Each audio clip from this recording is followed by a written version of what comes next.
여러분, 2017년 9월 창원시 마산의 한 시장 골목 끝자락에서 본인 명의의 작은 민속주점을 홀로 운영하고 있었던 50대 여성이 사망하셨습니다. 그런데 이 여성의 사망을 두고 굉장히 많은 논란과 말들이 많은 상황이에요. 그래서 오늘은 일명 쑥떡 사망 사건이라고 불리고 있는 고 김경숙 씨 사망 사건에 대해 얘기를 해보려고 합니다. 그녀를 아는 모든 사람들은 그녀를 칭찬했습니다. 소소하니 되게 열심히 사는 사람이었다고.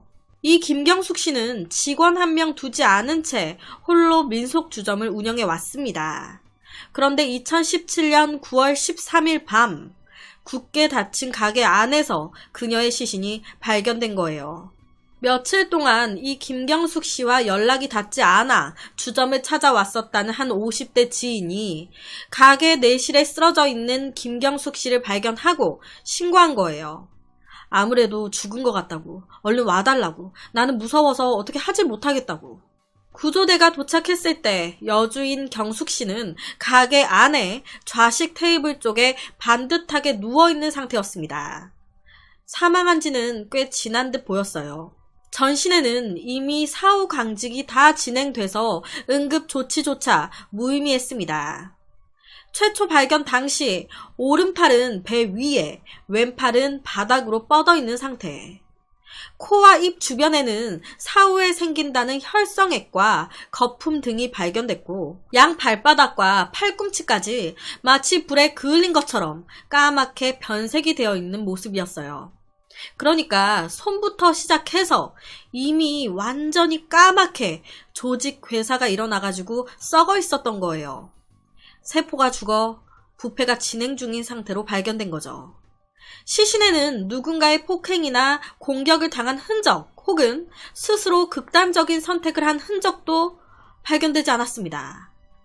누가 때린 것도 아니고 목을 조른 것도 아니고 스스로 목숨을 끊은 것도 아니라면 이 김경숙 씨는 왜 사망한 채 발견이 된 걸까? 가게 쪽방에서 가족도 없이 혼자 살면서 친구도 잘 안 만나고 매일같이 열심히 일만 해왔었다는 경숙 씨. 그녀의 마지막 모습이 발견된 건 시신으로 발견되기 6일 전 인근 건물 CCTV에 그녀의 모습이 찍힌 거예요. 시신 발견 6일 전인 9월 7일 그녀는 영업이 끝났다면서 손님 2명을 돌려보냈고 새벽 1시 반쯤에 골목에 쓰레기 봉투를 버리는 모습이 CCTV에 찍혔습니다. 그 후에 가게 간판에 불이 꺼진 건 2시간 뒤인 새벽 3시 20분. 그러니까 새벽 3시 20분에서 30분쯤. 여기까지가 CCTV로 확인된 마지막 김경숙 씨의 행적이에요. 사망한 여주인 김경숙 씨는 평소에 주점에 살면서 혼자 생활을 해왔습니다. 그렇다면 혹시 심장마비나 심근경색 이런 걸로 갑자기 쓰러졌고 골든타임을 놓쳐 끝내 사망하게 된 건 아니었을까요? 그러니까 고독사가 아닐까. 하지만 시신이 발견되고 2시간 만에 이루어진 시신 검안에서 이 검안이는 무언가 이상한 것을 발견했습니다. 숨진 여주인 고 김경숙 씨의 입 안에서 초록색의 떡이 발견된 거예요. 쑥떡. 그렇다면 혹시 혼자 떡을 먹다가 목에 걸려서 사망하게 된 걸까요? 국과수에서 시신을 부검한 결과 식도에 쑥떡이 걸려 있었고 위장에서도 쑥떡이 발견됐습니다. 그리고 이 민속주점 안에서도 쑥떡이 또 발견됐어요. 급성 질환의 흔적도 특수한 약도 독극물이나 알코올 성분도 나오지 않은 걸로 봤을 때 아무래도 이 김경숙 씨가 이 문제의 쑥떡을 먹다가 목에 걸려서 기도폐쇄 질식사를 했을 가능성이 굉장히 높아 보였습니다. 떡을 먹다가 목에 걸려 사망했다. 하지만 그 떡을 어디서 구입했는지 어디서 얻었는지는 확인되지 않았어요. 우리가 보통 먹는 쑥떡이 목에 걸려 사망할 확률 얼마나 될까요? 그것도 어린아이도 아닌 성인이 떡이 목에 걸리는 경우가 떡을 막 계속 먹으면 목에 걸리진 않지만 목이 메긴 하죠. 그래서 음료수나 물을 곁들여서 많이 먹잖아요. 나이가 50대인데 떡이 목에 걸려 죽었다. 주말 연속극이나 막장 드라마에나 나올 소재 아닌가. 하지만 놀랍게도요, 떡을 먹다가 목에 걸려 사망하는 경우 종종 있습니다. 그러다 보니 이 경숙 씨 또한 이 가능성을 배제할 순 없어요. 그런데요, 이 사망 사건에는 한 가지 특이한 점이 있습니다. 이 고 김경숙 씨 앞으로 생명보험이 뭐 이렇게 많이 들어가 있어? 떡을 먹고 숨졌다는 여주인 고 김경숙 씨 앞으로 58억 원 가량의 생명보험이 가입되어 있는 거예요. 58억 원. 그러다 보니 경찰 역시도 냄새가 나니까 일반 변사 사건으로 처리해 끝내지 않았고 강력 사건으로 의심해서 수사를 이어갔습니다. 50억 원이 넘는 보험금을 남기고 숨진 민속주점의 여주인 고 김경숙 씨. 그리고 그 돈의 유일한 수령인은 딱 한 명이에요. 바로 김씨, 김경희. 가명입니다. 김씨라고 칭할게요. 뭔가 냄새가 나죠.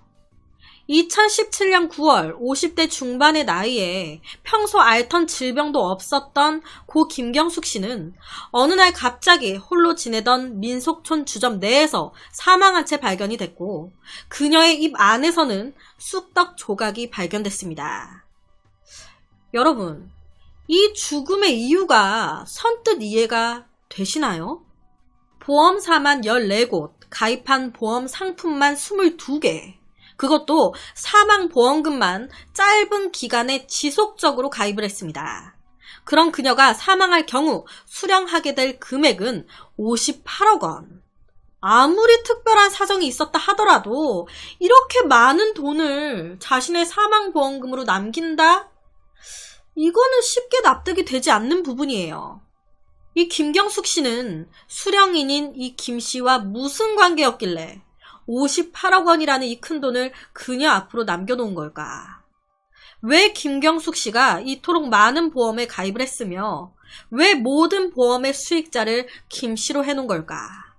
이 김경숙 씨는 정말 일밖에 모르던 여자였다고 해요. 하지만 그에 비해서 수입은 항상 적었기 때문에 주점 장사, 그러니까 주점 저녁 장사 전에 낮에는 한가하니까 이때 다른 가게에서 아르바이트도 하고 좀 생활고가 있었다고 하더라고요. 한 번은 카드값 낼 돈이 없어서 이제 카드값을 내야 되는데 돈이 없으니까 동료한테 돈을 꾼 적까지 있었다고. 그러니까 생활 형편이 많이 안 좋았던 거예요. 수중에 돈이 없어서 허덕이고 있었던 이 경숙 씨가 어떻게 20여 개가 넘는 보험에 가입을 했으며 그 매달 보험금 어떻게 내고 있었던 걸까요? 이 김경숙 씨가 돌아가시고 그녀의 앞으로 2천만 원 가량의 빚까지 남아있는 상태였습니다. 그런데 보험 가입이 터무니가 없는 거죠. 빚까지 남긴 사람인데. 이 의문점을 풀어줄 사람은 딱 한 명뿐입니다. 바로 수령인인 김 씨예요. 이 사람 누굴까요? 누구길래 사망보험금을 다 받은 걸까? 이 두 사람은요, 피 한 방울 섞이지 않은 남남으로 고 김경숙 씨와는 중학교 동창, 친구였습니다. 그러니까 친구한테 자신의 사망보험금을 다 넘겨준 거예요, 지금. 경숙 씨는 대학에서 국문학을 공부하고요. 졸업 후에 결혼을 했는데 그때의 나이가 27살 무렵이었습니다. 실제로 이 김경숙 씨의 결혼 사진을 보게 되면 이 김 씨라는 여자가 떡하니 찍혀 있어요. 이 경숙 씨의 결혼 생활은 평탄치 않았습니다. 그러다 보니 20년 전에 두 아이들을 그냥 두고 집에서 이제 가출을 했고 줄곧 이 중학교 동창 김 씨 엄마의 식당 일을 도우면서 그녀의 가족들과 함께 지내왔다고 해요. 친자매, 형제보다 이 친구 가족들에게 더 의지하면서 살았던 걸까요? 그런데 여기서 이상한 점이 하나 더 있습니다. 고 김경숙 씨 가족들이 다 있었어요. 형제, 자매 다 있었는데 경숙 씨가 사망하고 이 친구 김 씨 다 알고 있었음에도 이 사망 사실을 경숙 씨 가족들에게 알리지 않았습니다. 경찰서에서 나중에 이 경숙 씨의 가족들한테 연락한 거예요. 경숙 씨가 사망하셨는데 이래저래 조금 이상한 점이 있다. 알아봐라. 뭐 이러면서. 경찰의 연락을 받고 놀래가지고 이 김경숙 씨의 장례식장을 찾아갔었다는 이 가족들은 그곳에서 더 황당한 얘기를 듣게 됩니다. 경숙 씨 가족들이 열받잖아요. 그러니까 이 김 씨한테 내 동생이 죽었는데 왜 연락을 안 했냐고 따진 거예요. 그랬더니 경숙이가 죽기 전에 저한테 그랬어요. 자기가 죽게 되면 오빠도 부르지 말고 언니도 부르지 말고 아무도 부르지 말라고. 그래서 연락 안 한 거예요. 가족들을 부르지 말라고 했다. 자기가 언제 죽을지 알고? 경숙 씨는 사망 전까지 건강하셨어요. 병 같은 거 뭐 투병 중이지도 않으셨습니다. 자기가 언제 죽을지 알고 그런 말을 해? 왜? 친형제보다도 더 고 김경숙 씨를 살뜰히 챙겼다는 이 김 씨의 가족들은 김경숙 씨의 장례 절차도 주도했습니다. 그러니까 마지막 고인 가시는 길, 이 길을 본 친가족들이 아닌 친구 김 씨의 가족들이 함께한 거예요. 고인을 화장할 때는 오열을 하면서 슬퍼했었다는 이 친구 김 씨. 지금 제가 실제 이 고 김경숙 씨의 이제 언니분과 그리고 이 김 씨의 통화 내용을 들려드리겠습니다. 저 조카한테 전화를 받았었거든. 뭔 말이고 싶어서. 16년도에 내가 보험을 많이 들어놨다며. 그게 형숙이가 들어놨어요. 아니 그게 어디서 연락을 받았는데? 내 경찰서에서 연락 받았지. 경찰서에서 언제야? 연락을 받고 밖에서 볼일 보다가 막 경씨가 지가 얼마나 열심히 해가지고 저거 딸 자식을 찾으려는 건 니도 알고 있지. 솔직히 그런데 만약에 보험을 했으면 지가 수명에는 자식이 없는 것도 아니고 분명히 이나 그 앞으로 했을 거야. 자식들 앞으로 해줬을 거야. 이거는 니뿐만 아니라 나도 마찬가지야. 수령인데 하지 말고 내가 홍보하는 게 아니고 그래. 네가 모른다는 그 경숙이 했다 하는 소리 그건 이상하잖아. 보험을 몇 개나 했는데. 언니가 어디서 들었는지 그걸 물어보는 거야. 그러면은 네가 그런 걸 이야기를 해줘야 나도 그냥. 만다고 내가 니 들은 걸 이야기했어. 그건 아니지. 니는 니 할 말만 하면 되는 거야. 내 할 말은 나는 내 할 말은 그거는 100% 경수이가 들은 거고 경수이가 내한테 해준 거는 경수이가 100% 자기 그거로 해준 거야. 언니. 저 조카한테 전화를 받았었거든. 뭔 말이고 지금 들어보시면 아시겠지만 김 씨는 계속해서 그 얘기 어디서 들었냐고만 물어보고 있습니다. 어디서 들었어요? 어디서? 아르바이트까지 하면서 생활비를 벌었던 경숙 씨가 20여 개의 생명보험에 가입하고 이 김경숙 씨 자기 자식도 2명이나 있었단 말이에요. 그런데 자기 자식 앞으로도 아닌 자기 형제 자매 가족 앞으로도 아닌 생판 피 하나 안 섞인 자기의 중학교 동창 친구 앞으로 수익자를 지정해뒀다? 한 보험사를 보게 되면 그곳에 15억 정도의 보험 가입이 되어 있는데 이게 10년 이내에 사망했을 때만 보장하는 그 사망보험에 가입이 되어 있는 거예요. 그 상품을 가입하고 한 몇 년 뒤에 수익자를 다 친구인 김 씨로 바꿨습니다. 가입 당시에는 법정 상속인으로 되어 있었던 보험금 수령인은 대부분 몇 개월 만에 친구 김 씨로 변경이 됐어요. 2012년부터 2016년까지 4년에 걸쳐 가입된 보험들. 그런데 이 보험 가입의 시점들도 조금 이상합니다. 사실상 같은 보험 상품을 일주일 만에 또 들고 중복 가입을 하는가 하면 2달 만에 혹은 한 달 만에 혹은 하루 만에 심지어 같은 날 두 회사 보험에 각기 가입한 경우도 있었어요.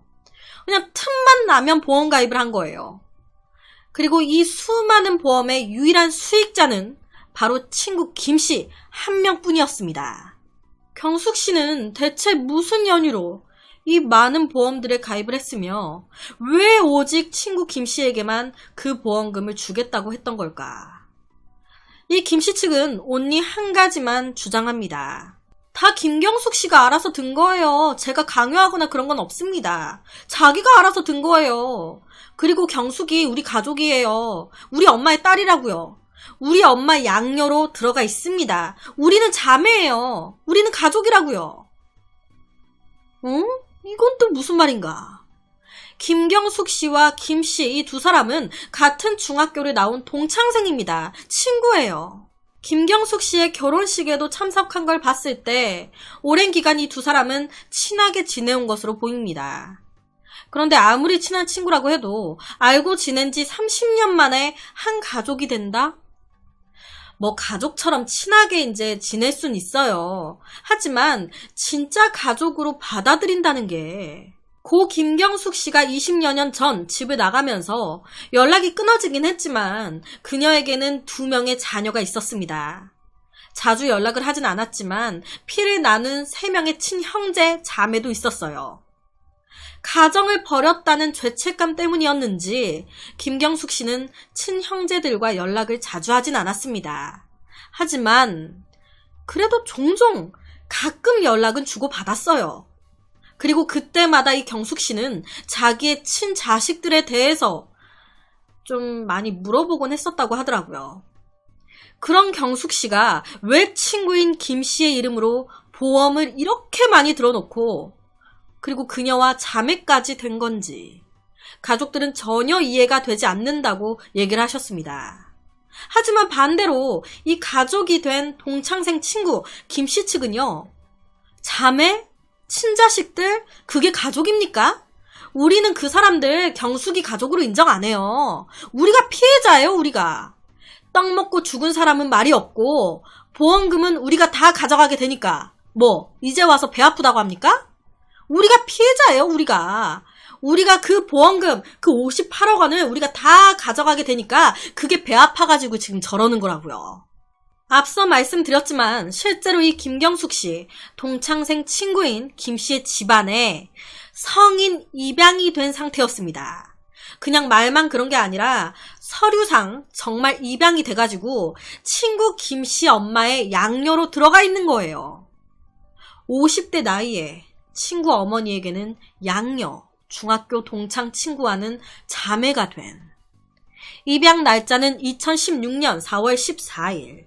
그런데 이 4월 14일 이때 이후 법정 상속인으로 남아있었던 보험 7개가량이 또다시 김 씨의 이름으로 수익자가 자동 변경이 됐습니다. 그러니까 다 바뀐 거예요. 이렇게 입양을 하면서. 김경숙 씨의 마지막 보험이 가입된 시기는 입양 2달 후였던 2016년 6월 23일. 무슨 이유에서인지 2년 전에 가입했던 상품과 똑같은 상품에 또 한 번 가입을 했어요. 그리고 1년 3개월 후 김경숙 씨는 사망하신 겁니다. 그리고 그녀가 남긴 보험금은 무려 58억. 아니, 솔직히 이해가 안 되잖아요.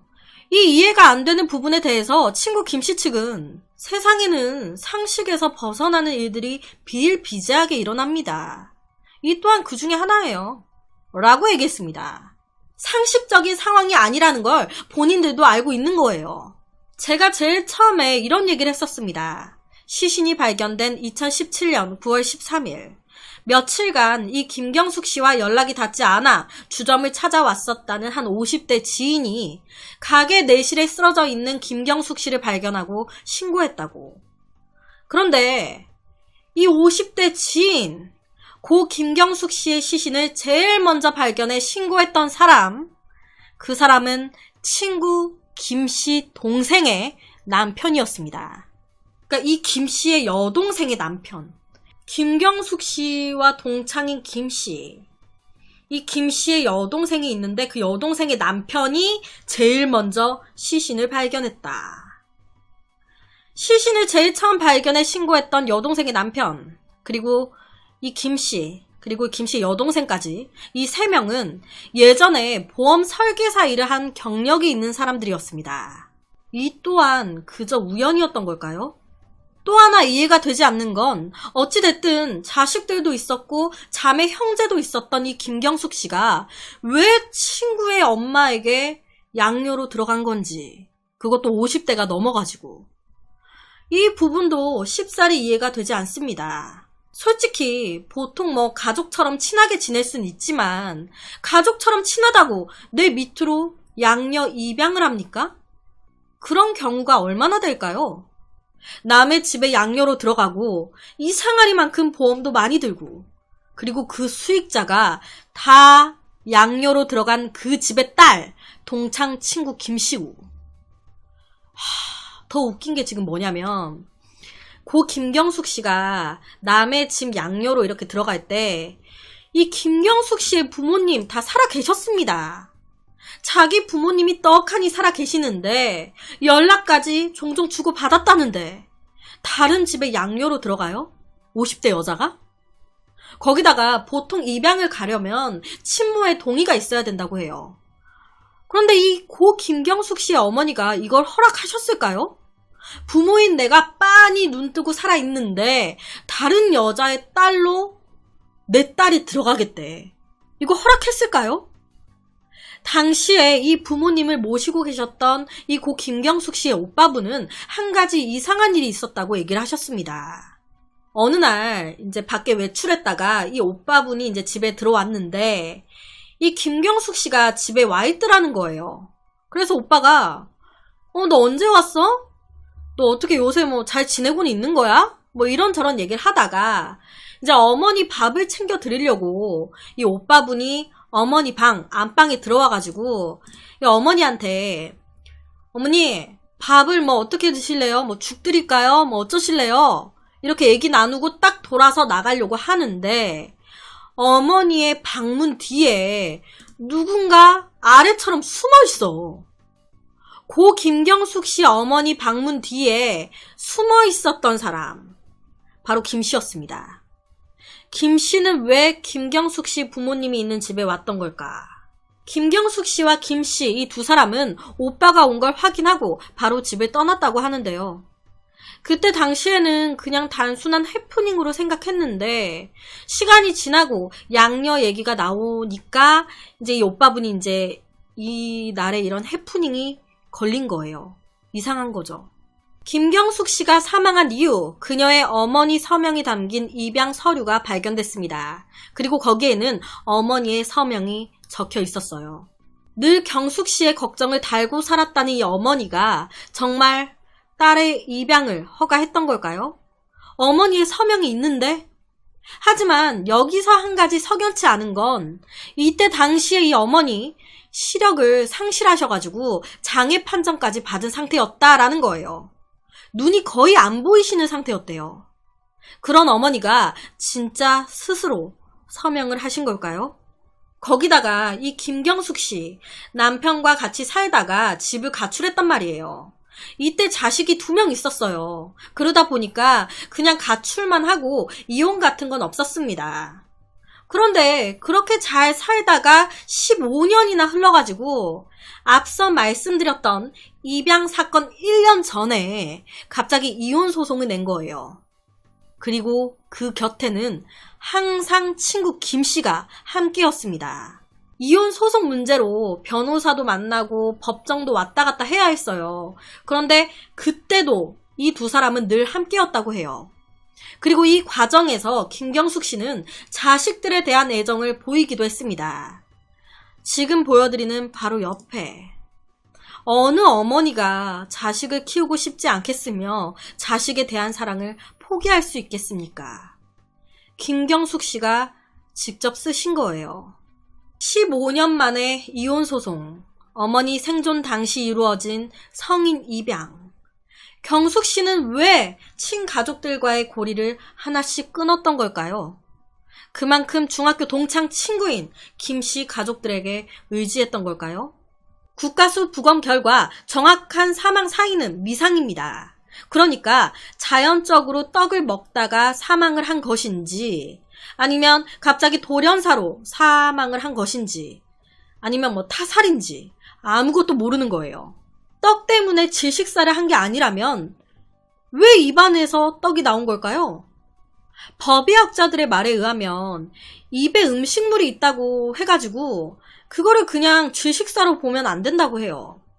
사람이 다른 무언가로 인해 사망 후에 누워있게 되면 위 식도의 음식물이 입 쪽으로 역류하는 경우가 있다는 거예요. 질병이 없는 보통 사람은 목에 무언가 걸리게 되면 막 기침을 하게 되고 그러기 때문에 뇌중증 질환이 없다면 떡을 먹다가 목에 걸려 사망할 확률은 10%도 안 된다고 합니다. 거의 희박하다고.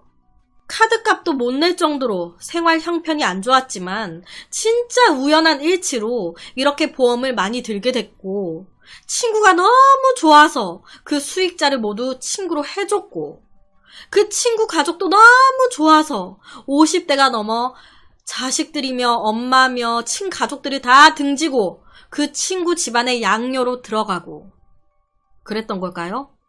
그 친구 가족이 그 친구가 너무 좋아서 내 친가족들은 뭐 내 알바야? 그냥 딸로 들어가? 그랬던 걸까요? 생전에 돈을 많이 벌게 되면 아이들을 꼭 데리고 오고 싶다는 말을 친언니와 이혼소송 변호사에게 했었다는 이 고 김경숙 씨. 그녀를 가족으로 입양한 이 김 씨의 가족들은 유족들이 뒤늦게 죽음에 대해 의문을 가지는 것이 고 김경숙 씨 앞으로 남겨진 보험금 때문 아니냐라고 주장을 합니다. 하지만 이 고 김경숙 씨의 가족들은요, 돈이 58억이든 뭐 5억이든 뭐 관심 없어. 이 가족들이 궁금한 건 통장 잔고에 10,000원도 채 들어있지 않았던 경숙 씨가 왜 이렇게 많은 보험에 가입하게 됐느냐? 이 의문점을 풀고 싶은 거예요. 이게 참 그런 게요. 지금 이 김경숙 씨가 친구 김 씨 양녀로 법적으로 되어 있잖아요. 그러니까 친구 김 씨 어머니의 양녀로. 그러니까 이 김경숙 씨가 사망하고 나서 그녀에 대한 모든 정보를 이 친딸이나 친가족들이 나서서 보려고 하면 제한되는 거예요. 오히려 이 양녀로 들어간 이 김 씨 가족 측이 더 수월하게 김경숙 씨의 모든 걸 조회하고 볼 수 있는 상태인 겁니다. 친가족들은 아무것도 못하는 거예요. 부검 관련 내용부터 보험 관련 내역까지 이 친딸이나 직계 가족 측은 아무것도 못해. 양녀로 나중에 입양한 이 김씨 측은 다 할 수 있고. 정말 의아한 건 실제로 모든 수익자 변경은요, 김경숙 씨가 직접 변경한 것으로 사인까지 되어 있었어요. 변경할 때 이 두 사람이 함께 직접 보험사에 와가지고 변경한 것도 확인이 됐습니다. 그러니까 진짜 김경숙 씨가 직접 변경을 해준 거예요. 친구 김 씨의 주장대로 경숙 씨가 자발적으로 수익자를 변경해줬다고 해도 여전히 의문점은 남습니다. 2, 3만 원이 없어가지고 마트 외상을 하고 근처 식당에서 아르바이트까지 했던 경숙 씨가 왜 20여 개가 넘는 사망보험금에만 가입을 한 걸까? 이게 이상한 거죠. 직접 했대요. 알겠어요. 근데 왜 사망보험금에만 이렇게 가입을 했으며 왜 그 수익자를 다 김 씨로 한 건지. 돈이 없었는데 그 매달 보험금은 어떻게 낼 거예요? 58억 원이면 한 달에 내는 보험 금액이 어마어마했을 거거든요. 경숙 씨가 들었던 보험들은 자기한테는 전혀 이득이 없는, 돌려받는 환급금도 없는 단기 사망보험에 집중되어 있었습니다. 자기가 죽으면 수익자가 모든 보험금을 챙겨가는, 이거는 수익자를 위한 보험인데 도대체 왜? 계약서 속에 적힌 김경숙 씨의 사인과 필적, 이게 진짜 본인이 쓴 거였을지에 대한 조사도 이뤄졌어요. 필적.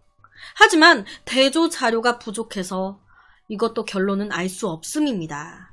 보험금을 취득할 목적으로 보험에 가입하거나 피보험자를 속여 가입시킨 경우 사회 질서를 어질러폈다는 이유로 계약이 무효화되는 대법원의 판례가 있습니다. 따라서 경숙 씨가 다른 목적 없이 자발적 판단과 의사에 따라 가입했는지 알아보는 건 굉장히 중요한 문제예요. 친가족과의 고리를 끊어가면서 수많은 보험에 가입했고 오직 한 친구에게 모든 권리를 넘겨줬던 경숙 씨. 보험사에서는 보험 가입이나 수익자 변경 본인이 직접 했기 때문에 별 문제와 의심 없이 진행이 됐다라고 얘기합니다. 본인이 직접 했다. 도대체 왜? 2020년 4월경 이 사망한 고 김경숙 씨의 따님이 청원을 올리셨습니다. 현재는 마감이 됐는데 제대로 된 수사를 원한다고 올리신 거예요. 쓸쓸한 삶을 사셨을지라도 어머니 가시는 마지막 길에는 억울함이 없었으면 좋겠다고. 참, 이게 뭔가 씁쓸합니다. 진실이 무엇이었는지 속 시원히 밝혀지면 좋겠는데. 자발적으로 보험에 가입했을 수 있어요. 하지만 아무 이유 없이 그러진 않았을 것 같은데. 답답합니다. 그래서 오늘은 너무 안타깝고 의문투성이인 고 김경숙 씨 사망 사건에 대한 이야기를 가지고 왔습니다.